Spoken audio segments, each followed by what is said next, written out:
Hey everybody, welcome back to Conversations with Juan and Craig. It's been a while. I can't even remember what we call this, but I know what it's about, and that's a couple startup founders. And startup, maybe, I don't know how much longer we can use it, considering how you guys are growing like crazy. We're getting some big wins left and right. So Juan, CEO of Volante Software, how are you doing today, sir? I'm doing well, man. You're right. It feels like it's been forever. So it's good that we finally committed to, putting this date on a calendar and making this happen because it's been, a valuable part, I think, of kind of the strategic and roadmap for Volantes. So it's pretty valuable, and I'm happy to be here talking to you again. Yeah, I mean, we've been actually consistent and diligent about meeting but we just haven't recorded it. So anyway, I know we're both excited to share this conversation with the casino world that tunes in. Millions of people around the world, obviously listening in to our conversations. But Yeah. but speaking of millions of people, I think today we both want to talk about something that has an impact beyond just our organizations or even the organizations we work with, and that is our approach to philanthropy and how, as we're blessed with more resources, how do we give back to the communities and the people around us? So, Juan, I know you guys are getting involved in a big project, and maybe you can kind of elaborate on, your approach and how it's, the evolving approach towards philanthropy and giving back with Volante. Yeah, sure. So yeah, we got some big stuff coming down the pipeline that'll be taking place over the course of the next couple months. But really, like you said, before we even get into that, is how do we get here, right? So I feel like as a startup, or in those beginning stages of a corporation, you're so in the weeds operationally and trying to get your feet underneath you. It's really like, we know that we should give back. We know that we have the capacity, the desire, and even in some senses the resources, but it's like where and when, right? And so I'm sure you've been through this quite often, but it's like your bandwidth feels like it's stretched so thin. I mean, we just had this conversation off camera just a second ago. It's like we ran through both of our days, and it's like, you know we're so busy right now. How are we going to squeeze another thing into that day? But it's definitely important to do. And so what do you feel like the right timing was for you in terms of like methodology for, like, all right, let's make this part of our approach more than just like, we know we want to do this at some point. How do you make the leap to this should become a reality, or at least, a step towards that?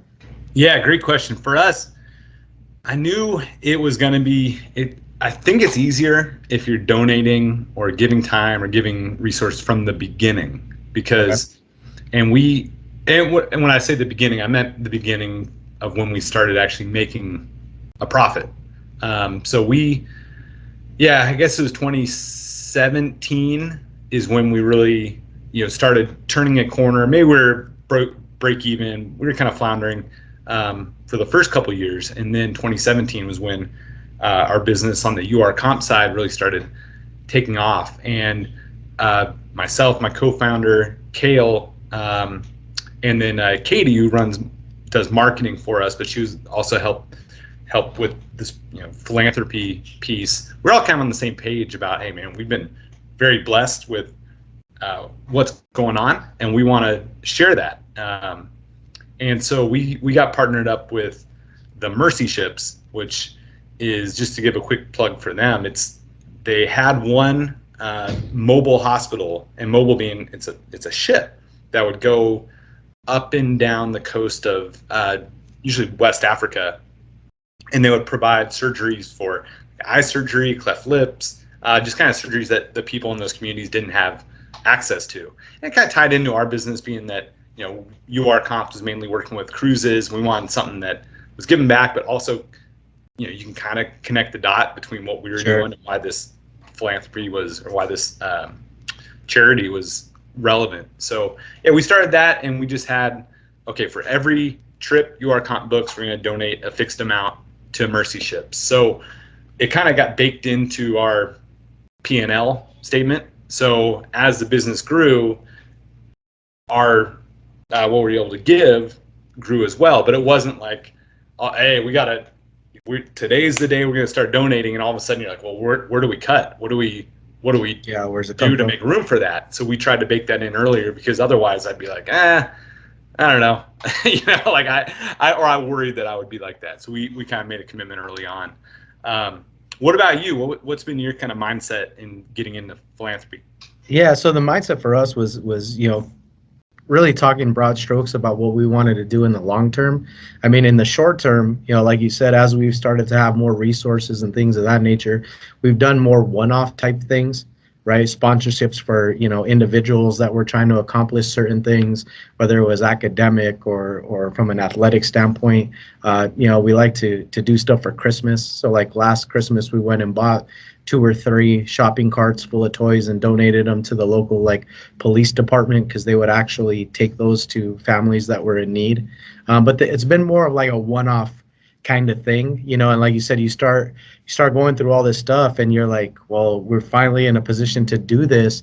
And for us, it was like, oh my gosh, we've been so fortunate lately, we have to do something to give back. And it would kind of just burst into this thing. So I like what you've done as kind of this consistent bedrock thing, and that's, I think, what we're starting to do now. So our movement, and like what I totally talk to Dustin about all the time, when we have these conversations, especially on road trips, is like, what's the most impactful way to do this, right? And so I tend to think of it from more of like an operational state, which is, one-off stuff isn't really who we are as a company, right? So we always talk about Volante and the flywheel and this concerted effort. So when we looked for like kind of an anchor of this is our cause and this is what we're going to be contributing to, it was more along the long-term, kind of foresight with that.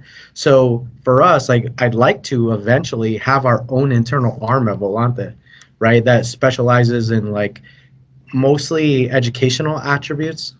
So I feel like, and we'll touch upon this here in a second, but like, I really feel like generational poverty and access to resources, and not even like necessarily hard resources, but education, can be a huge catalyst for marginalized groups throughout the world, right? And so it's like we have all of these programs and we have resources, government, private, educational, and otherwise, but it's like, how do you connect the dots, first of all, for those individuals, and B, like, guide them through the process, right? So to me, it's less about giving them things than giving people information and guidance along those lines, if that makes any sense. So, well, when we talk about what we'd like to do, is like, I would love to like find some kids that are just like trying to do their best in the world and need some help, and maybe educate them, pick them up in 7th or 8th grade and carry them all the way through graduate school or trade school or whatever the case may be, and be like, this is how you apply for financial aid, this is how you prepare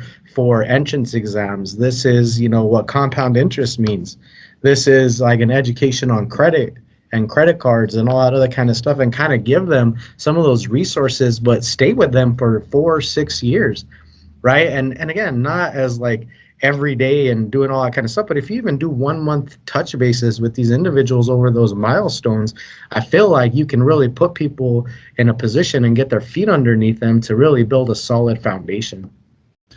And how gratifying to be able to see that progress over time. I mean, I love what we do for the Mercy Ships, and they do a great job of creating videos, and like they'll send out updates to their donors, and it's amazing to see the life change there. But I think just as gratifying would be what you're doing, taking somebody that maybe without that intervention and that intentional time and resources, it could be a major fork in the road for them, where you're giving them the skills. You're not just giving them a fish, you're giving them the skills to fish, so they Right. can pull themselves up by their bootstraps and get to a better lot in life. And yeah, I think it's really admirable. So tell me, where are you at with that? Are you in kind of the incubation stage thinking through it, or where are you at?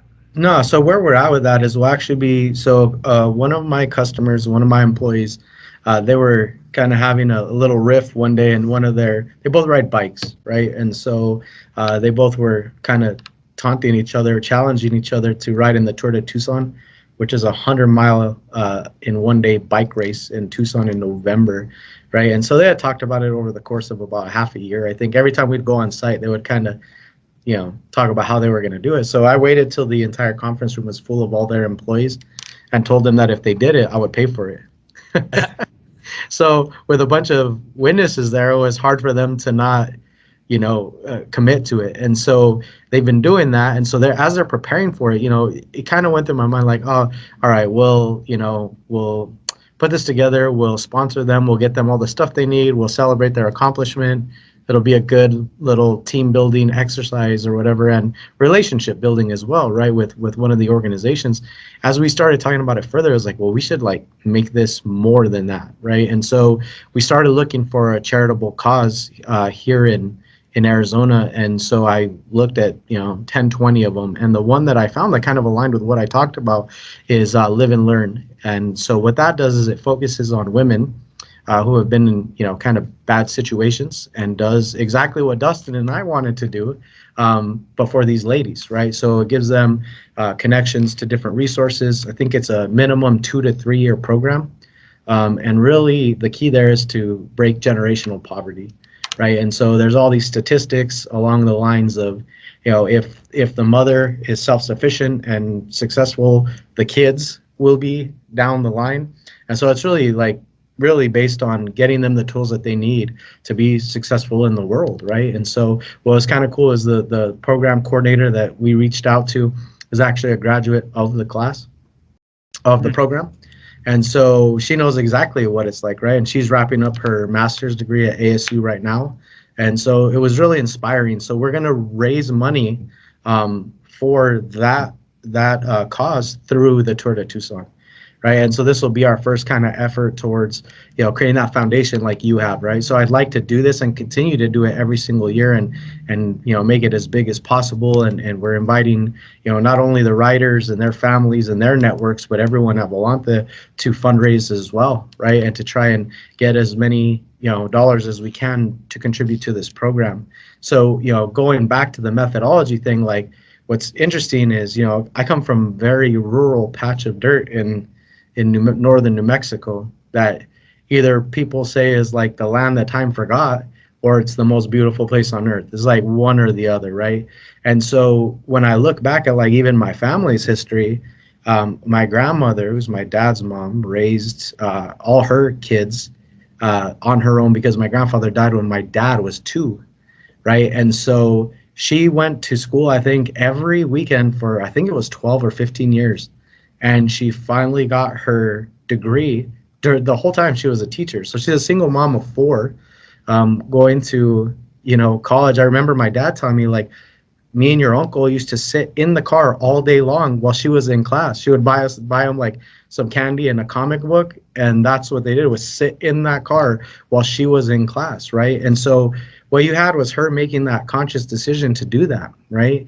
From there, all of her children, 2 of them, I think, got master's degrees in education and kind of followed in her footsteps. She was a teacher for 31 years. My uncle owned his own excavation company and, went into engineering.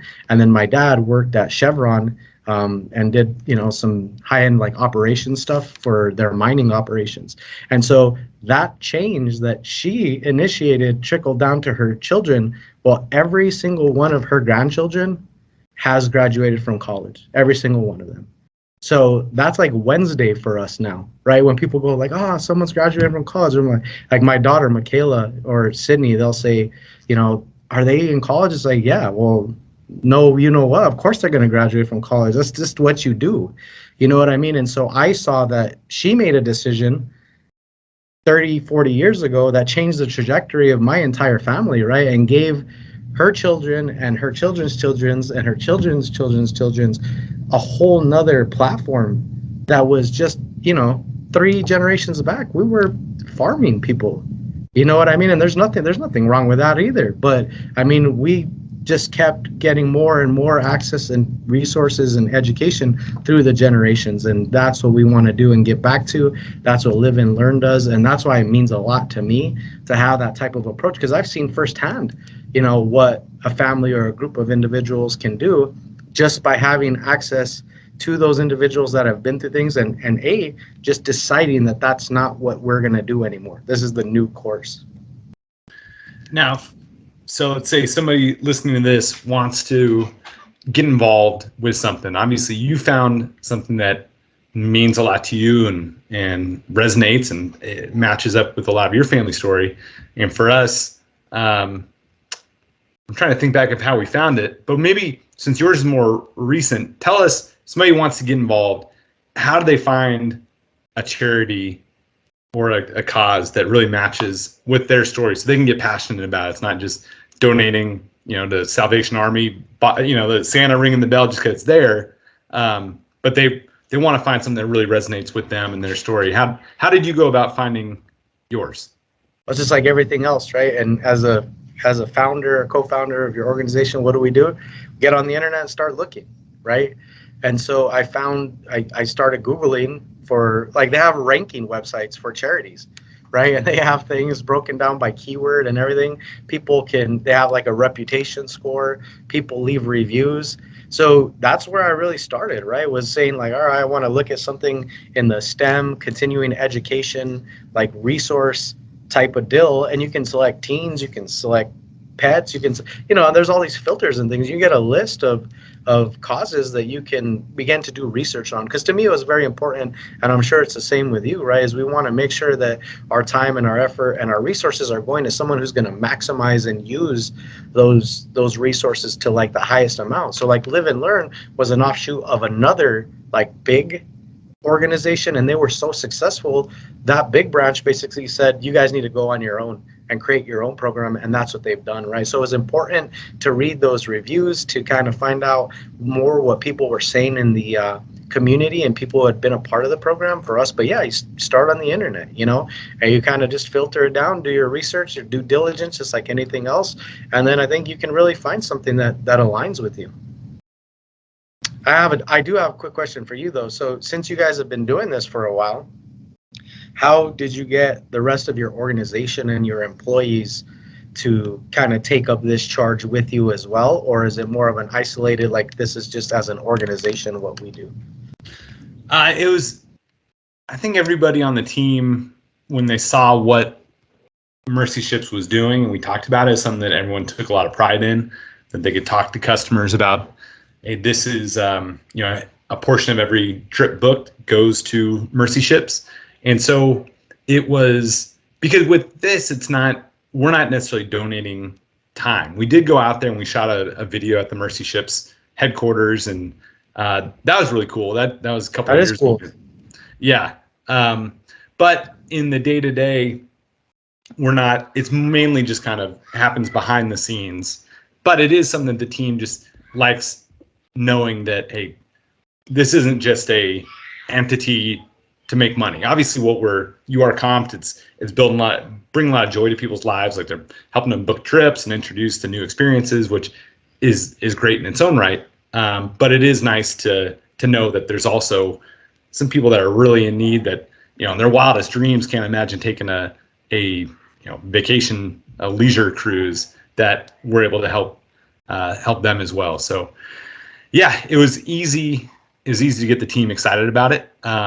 But it isn't as hands-on as yours, where y'all are riding bikes and racing bikes, and then also potentially coming alongside somebody as they grow into adulthood. So I commend you for what you're doing. It's very exciting.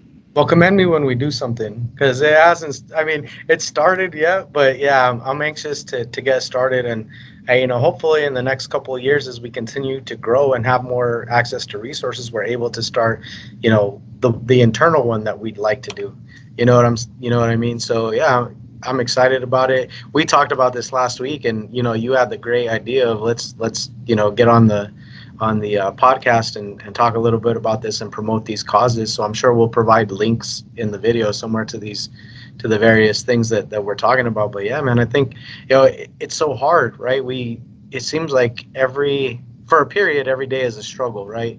Resources are thin, time is thin. So I think it's great that you guys have not only made it kind of like a cornerstone, but you guys have built it into your organization. I think that's amazing, man, because like you did it right, because we kept like thinking about it, and now we're finally able to do it, and we're kind of throwing ourselves fully into it. But yeah, it's been when you have competing priorities, it's a lot harder.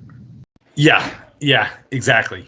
But hey, I'm pumped to see where this goes. When is the Tour de, what is it, Tour de Arizona, the bike race? It's a Tour de Tucson. It's in November. I think the middle. I don't know if it's a 17th to the 23rd or something like that. But beginning, I think we'll do the announcement on I believe it's the 11th. I'm writing a blog post right now that will go out, I believe, on the 11th. So we're going to do some things. We're going to try and, I mean, our social media is always full of stuff. So we're going to just funnel everything through there. So you'll get writer bios. You'll get the blog post on how this whole thing started. Obviously, a lot of stuff about Live and Learn AZ and kind of their program, tracking the writers as they go through this thing, and kind of, just kind of telling that story. For me, it's more about, telling the story, and what do all these like disparate resources mean when they come together, and what will be the end result. So yeah, you'll see a lot beginning, I believe, the 11th.